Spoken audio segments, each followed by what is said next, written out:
ஒரு ட்ரிக்கு தான் சொல்லி தர போறேன். ஸோ நெறைய பேர் வந்து இந்த ஆட்டோமேஷன் கம்பைலர் மேல கிளிக் பண்ணி தான் வந்துட்டு இந்த எக்ஸ்எம்எல் ஃபைல ஆக்சுவலி கிரியேட் பண்ணுவாங்க. டாட் எக்ஸ்எம்எல் ஃபைல கிரியேட் பண்ணுவாங்க. பட் நான் எப்படி வந்துட்டு அந்த மாதிரி கிரியேட் பண்ணிங்கன்னா தான் ஆக்சுவலி நெறைய பேர் டீட்டெயிலா சொல்லி தந்திருப்பாங்க. பட் அந்த மாரி கிரியேட் பண்ணா தான் அது வந்து ஒவ்வொன்னா அது எப்படி இருக்கும் அப்படின்னு தெரியும். பட் நான் ஈஸியா உங்களுக்கு ஒரு ட்ரிக்கா சொல்லி தரேன். இந்த டெஸ்ட் கேஸ்ன்னு இருக்கு பார்த்தீங்களா? அங்க தானே உங்களோட டேட்டாலாம் போடுவீங்க. அதுக்கு மேல ரைட் கிளிக் பண்ணிட்டு கீழ வந்து டெஸ்ட் என்ஜின் இருக்கும். சரிங்களா? டெஸ்ட் என்ஜின்ல இந்த கன்வெர்ட் டூ டெஸ்ட் என்ஜின் இருக்கா? அந்த ஆப்ஷன கிளிக் பண்ணீங்கன்னா, இந்த மாதிரி ஒரு பாப்பப் வந்து டேபிள் வந்து ஷோ ஆகும். இதில வந்துட்டு நீங்க அதுக்கான நேம் வந்து என்ன குடுக்குறேன்னா, 4ன்னு குடுத்துக்கலாம். சரிங்களா?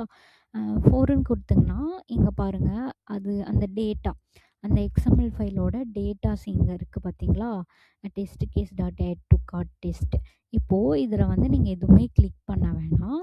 கிளிக் பண்ணாம இங்க ஃபினிஷ்ன்னு குடுத்துட்டீங்கன்னா, இங்க பாருங்க அழகா அந்த எக்ஸ்எம்எல் ஃபைல் கிரியேட் ஆயிடுச்சு. இது இது இந்த ட்ரிக்கெல்லாம் வந்துட்டு ஆக்சுவலி எக்ஸ்பீரியன்ஸ் பெர்சன்ஸ் எல்லாம் யூஸ் பண்ணிட்டுருப்பாங்க. நம்மளுக்கு வந்து அவ்வளோக்கா தெரியாம இருக்கும். ஸோ இந்த ட்ரிக் உங்களுக்கு யூஸ்ஃபுல்லா இருக்கும்னு நெனைக்கிறேன். Thank you.